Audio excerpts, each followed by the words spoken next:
Hepiniz Diyanet İşleri Başkanlığımızın şemsiyesi altında Gaziantep İl Müftülüğümüzün Mevlid-i Nebi haftası dolayısıyla düzenlemiş olduğu Peygamberimiz ve Gençlik konulu panelimize hoş geldiniz, şeref verdiniz. Selamlama konuşması, arkasından da panelimizi icra edeceğiz.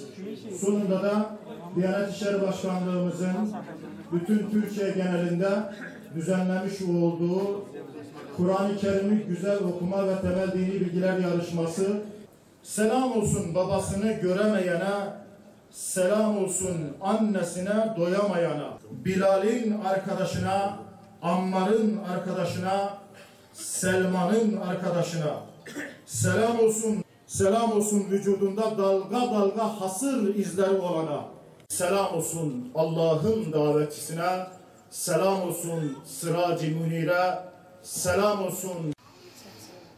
Huvellezî ba'se fil ummiyîne rasûlen minhum yetlû aleyhim âyâtihi ve yuzekkîhim ve yuallimuhumul kitâbe vel hikmeh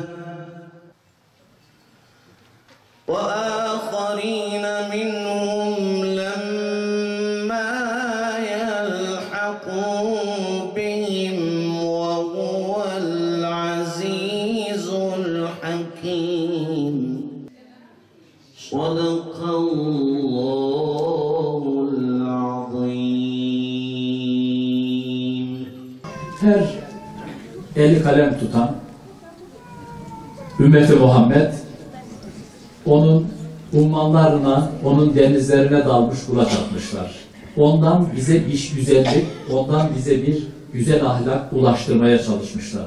Hepsi de güzel etmişler. Bütün alemlere rahmet olarak gönderilen sevgili peygamberimizi alın size peygamber, alın size onun güzel ahlakı, onun size övülmüş ahlakı demek ne mümkün. Ama Diyanet İşleri Başkanlığı olarak her yıl Mevlid-i Nebi'de, Kutlu Doğum'da onun bir güzelliğini, onun bir ahlakını, onun bir yönünü programımıza tema olarak seçtik. Önceki senelerde birlikte yaşama ahlakıydı.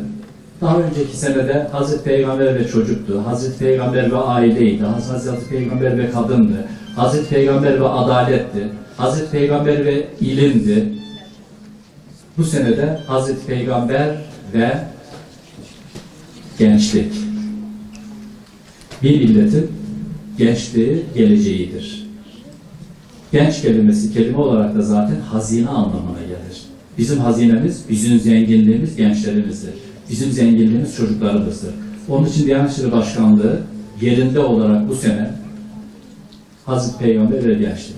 Hazreti Peygamber gençlere nasıl davranmış, onları nasıl eğitmiş, onları nasıl yönlendirmiş, onları nasıl sevmiş, takdir etmiş, rehberlik etmiş. Hepsinden önce de onlara nasıl güvenmiş.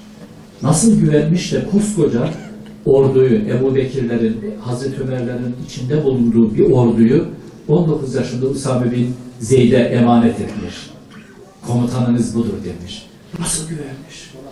Onun doğduğu gece insanlığın kurtuluşu için çok hayırlı ve mübarek bir başlangıçtır.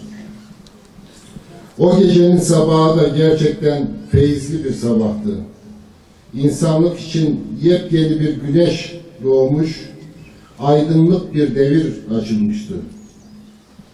Bir fazilet güneşi ve hidayet meşalesi olan sevgili Peygamberimizin gönderilişi Yüce Allah'ın tüm insanlığa en büyük nimetlerinden biridir.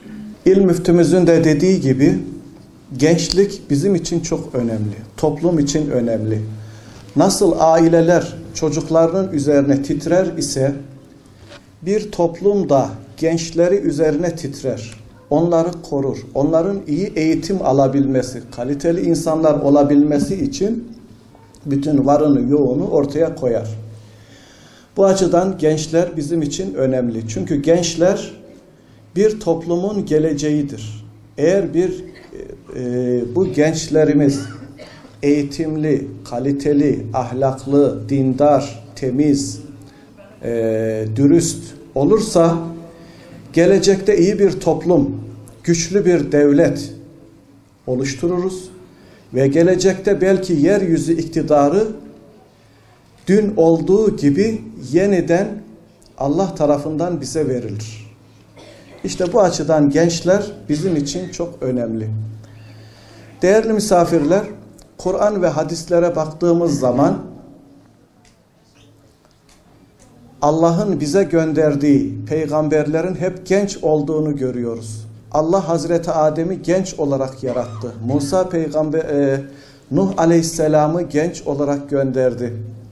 Daha sonra İbrahim Aleyhisselam, İsmail peygamber, İshak Aleyhisselam, Yakup Aleyhisselam, Yusuf Aleyhisselam, Musa Aleyhisselam, böyle hep gençler. İsa peygamber, Yahya peygamber ve en son Hazreti Muhammed Aleyhisselam. İşte bu gençler bize Allah'ın tevhid inancını, ahiret inancını aktardılar. Allah'ın kitabını bize öğrettiler, hikmeti öğrettiler ve bizi temizlediler. Bu örnek gençlere biz peygamberler diyoruz. İşte bizler de bu peygamberlerin izinden giden, Allah'ın istediği şekilde temiz kul olmak için uğraşan insanlarız. Çünkü Allah model bir insan bize gösteriyor. Her asırda bu insan gibi olun diyor. Son asırda, ahir zaman dediğimiz son asırda son peygamber de Hazreti Muhammed Aleyhisselam'dır. Ey insanlar, siz de artık Muhammed Aleyhisselam gibi olun diye bize böyle peygamberimizi göndermiş. Ve Rabbimize ne kadar hamd etsek, şükretsek azdır değerli kardeşlerim. Dünyanın en başarılı insanı olan Hazreti Muhammed Aleyhisselam'ın ümmetiyiz. İmam-ı Şafii diyor ki, yıllar sonra Mekke'ye geldim, baktım hala Ebu Mahzure'nin çocukları, torunları ezan okuyor. İşte değerli kardeşlerim, Allah Resulü böyle müsamahalı, sabırlı, temiz, cömert, fedakar bir insandı. Bundan dolayı çok güzel bir ümmet, çok güzel bir toplum o dönemde yetiştirdi. Bu insanlar kıyamete kadar Kur'an'ın ve Allah Resulü'nün sünnetini bize nasıl yaşanacağını aktaran birinci derecede model insanlar. Ve Allah Resulü Medine'ye hicret etti. Orada da yanında gençler vardı. Enes bin Malik vardı, Muaz bin Cebel vardı, Ebu Musa el-Eş'ari vardı.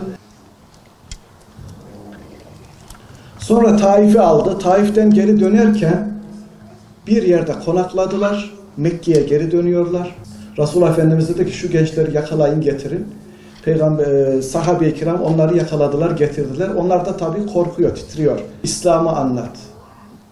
Bana ezanı öğret. Bana kameti öğret dedim.